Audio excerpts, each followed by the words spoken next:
ரொம்ப லட்சணமா தான் பேச. வித்யா அண்ணன் கிட்ட போய் என்ன பொண்ணு கேட்க சொல்ற. ஆமாங்க. அவன் சம்மதிப்பான்னு நினைக்கிறியா தாயி? அவங்க சம்மதிக்கிறாங்களோ இல்லையோ, நீங்க சம்மதிக்க வைக்கணும். ஒரு அனாதை பயலுக்கு சம்பந்தம் பேச வந்திருக்கேன்னு அவன் கேட்டா நான் என்னதாயி பதில் சொல்லுவேன்? இத பாருங்க, உங்க கோவத்தையும் முரட்டுத்தனத்தையும் மூட்டை கட்டி வச்சுட்டு சம்பந்தி மாதிரி சாந்தமா பேசுங்க, பதில் தானா வரும். எனக்கு பழக்கம் இல்லாத உன்னை செய்ய சொல்ற தாயி.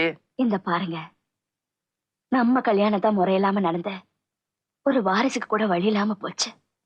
அவங்க நம்ம பசங்க, அதனால அவங்க கல்யாணம் 4 பேர் மத்தியில 4 நட்சத்திரம் பார்த்து பந்தல் எல்லாம் போட்டு பெத்தவங்க சம்மதத்தோட நடத்தணும்னு நினைக்கிறேன். இந்த பாருங்க, பொண்ணை கட்டிக்கிறதுக்கு மாப்பிள்ளைக்கு என்ன தகுதி இருக்குன்னு கேட்டா நீங்க எதையும் விட்டு கொடுக்காதீங்க. உங்களுக்கு என்ன பணம் வேணாலும் கொடுக்குறேன்னு சொல்லுங்க. ஏங்க, நாம சம்பாதிச்சு வச்சதெல்லாம் நாளைக்கு போகும்போது கொண்டுட்டு போவா போறோம். சரின்னு சொல்லுங்க. என்னங்க? சரி தாயி, வரட்டுமா?